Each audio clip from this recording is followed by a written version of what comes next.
Bill O'Reilly here, Friday, February 14th, 2020, Valentine's Day. You are listening to the O'Reilly Update. Here's what's happening today in America. With Iowa and New Hampshire in the rear view and 55 more primaries to go, the search for the Democratic nominee for president remains muddled. There was very little clarity coming out of New Hampshire. Bernie Sanders and Pete Buttigieg performed well. Amy Klobuchar gained some momentum. Elizabeth Warren bombed. Joe Biden actually left the state on life support. Andrew Yang dropped out of the race before the final votes were tallied, saying he's a math guy and the numbers simply aren't there, but they are for Andrew himself. Just hours after he dropped out, he put himself on the lecture circuit. $50,000 a pop. Right now, Mayor Pete leads with 22 pledged delegates, followed by Sanders, 21, Warren, 8, Klobuchar, 7, Biden, 6. Total needed to win the nomination for president, 1,991. The remaining delegates are spread out across 48 states, plus American Samoa, the Northern Mariana Islands, Puerto Rico, Guam, D.C., the U.S. Virgin Islands, and Democrats living abroad who cast their ballots through the mail. Next stop, Nevada, February 22nd, then South Carolina, February 29th. Total of 90 delegates up for grabs in those states. Joe Biden looking for a clear victory in South Carolina, a contest where black voters represent the majority. Just 3 days later, the big one, Super Tuesday, March 3rd.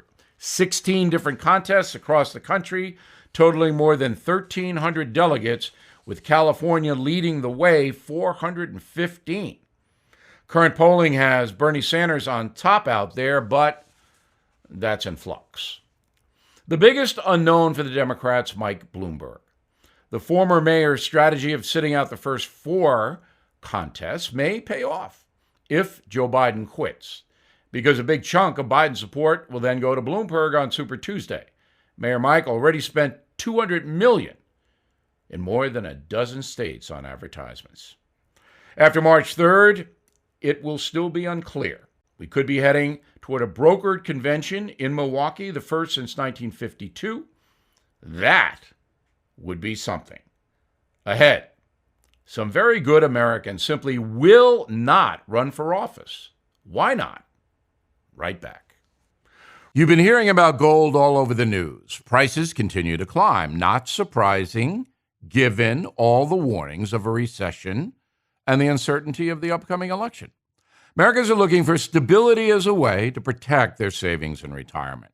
That's why I recommend you consider gold and silver as a safe haven for your savings in retirement.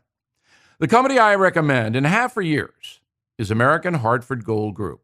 They are A-plus rated with the Better Business Bureau. Also, they make it simple and easy for you to invest in physical gold and silver. If you're listening right now, you get a free silver coin from my friends at American Hartford Gold Group. All you have to do is give them a call, 877-444-GOLD, 877-444-GOLD. Call them now to claim your free silver gift for a limited time and tell them Bill sent you. Or visit them online at www.billfreecoin.com. Again, that's 877-444-4653 or billfreecoin.com. Time now for the O'Reilly Update message of the day. There are some very fine people who have served this nation, as we all know. The best president ever? Abraham Lincoln. But we the people have also seen bad folks holding power. You can fill in the names here.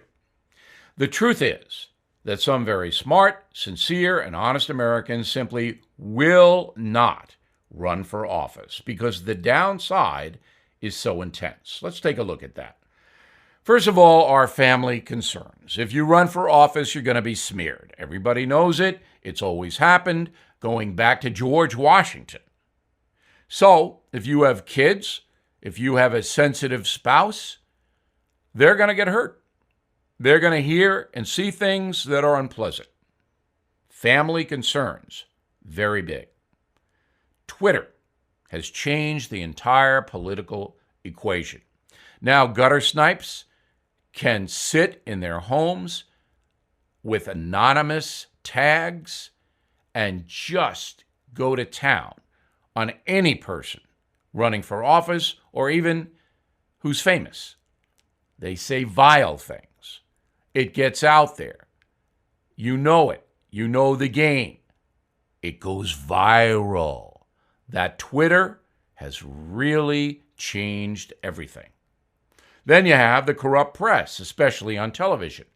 These days, as we have chronicled on the O'Reilly Update, the press is more interested in ideology and promoting certain candidates than reporting the truth. So if you come down on the wrong side of your local newspaper or you're a national candidate, you're going to get torn up. And then every day, as we go back to the family, your friends will see it. Your family members will hear it. And that is a very big burden. Then there is the frustration with the entire system. So if you run for Congress, you're one of hundreds sitting on Capitol Hill. If you're a senator, you're more powerful, but still there are so many rules that even if you have a good idea, the chances are you never get that good idea heard. A man named Mitch McConnell, the Senate Majority Leader, can kill any piece of legislation he wants, no matter how good it is. I saw that firsthand when I promoted Kate's Law, and it passed in the House. McConnell wouldn't put it up for a singular vote and never explained why. And I'm not even an elected official. I'm just a pundit. Then, if you run for office, you have to have the personality for it. You have to be outgoing. Shy people, it's tough on the campaign trail for them. That's why Hillary Clinton never got the presidency. She was terrible on a campaign trail. She is not an outgoing person. You've got to be able to absorb punishment from people themselves, one-on-one. You can't lash out because everything you say will be recorded. You've got to be detail-oriented. Your staff, your bills, it can drive you crazy running for office because you're in charge. So therefore, the field is very narrow when running for office these days. The best candidates don't do it. I'm Bill O'Reilly, and I approve that message by writing it. Please go to BillO'Reilly.com for more analysis. In a moment, something you might not know. There are thousands of abandoned animals in the USA that need our help. I am partnering with Delta Rescue, the largest no-kill care-for-life animal sanctuary in the world. Founded by actor Leo Grillo, who left Hollywood to devote his life to saving abandoned animals, Delta Animal Sanctuary is a one-of-a-kind rescue unit. They are staffed by trained attendants who look after each animal, providing them water, treats, toys, and affection. Support Delta Rescue and put your legacy to work. Each life-saving gift helps Delta fulfill their mandate to rescue and care for animals. Request a free estate planning package at deltarescue.org/Bill. For a limited time, please watch The Rescuer for free only at deltarescue.org/Bill. The Rescuer is an award-winning documentary about Grillo's 2-year rescue of a family of 21 dogs abandoned in the wilderness. deltarescue.org/Bill. Now the O'Reilly Update brings you something you might not know. Celebrities are notorious for big spending and wasting money on outrageous things. Some famous people have bought dinosaur fossils, gold-plated telephones, even private islands. Hello, Johnny Depp. But there are still a few famous people who put their money to good use. Here's a look at some of the most charitable celebrities. First up, Oprah, the talk show legend, reportedly worth more than $3 billion, and she's happy to share some of it. Winfrey gives millions to communities in need, including relief efforts for Hurricane Katrina, abused girls in South Africa, UNICEF, animal rescue, and much more. LeBron James. Most know him as one of basketball's best players, but 2,000 students will remember Mr. James for something else, paying their entire college tuition. His I Promise School organization provides scholarships for at-risk kids in Akron, Ohio, a $100 million initiative. Comedian Ellen DeGeneres spends her cash saving animals, donating to military families, even dedicating a whole season of her program to helping viewers in need. Her now infamous picture from the 2014 Oscar show raised $3 million for charity. Way to go, Ellen. Hollywood tough guy and professional wrestler John Cena has helped grant more wishes for the Make-A-Wish Foundation than any other celebrity in the world. Actor Matthew McConaughey personally delivered 800 hot meals to dozens of fire departments during last year's California wildfires. He is also involved with the St. Jude Children's Hospital, the Children's Defense Fund, and the fight against AIDS.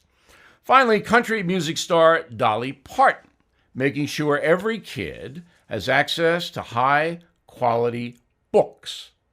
More than 130 million children's books have been sent around the world through Dolly Parton's Imagination Library organization.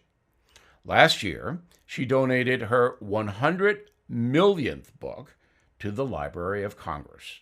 Back after this. Deborah's home was stolen. I don't mean thieves stole stuff. I mean scammers literally stole her home. The FBI calls home title theft one of the fastest growing white-collar crimes. This story is why you need Home Title Lock. Deborah says, quote, criminals found the title to our home online and filed fraudulent documents claiming they owned it. And it gets worse. Deborah, quote, I was evicted from my own home and $85,000 in equity gone. Nobody believes you can get your home stolen this easy, unquote. This is why you need Home Title Lock, because no insurance or bank protects your home from title theft.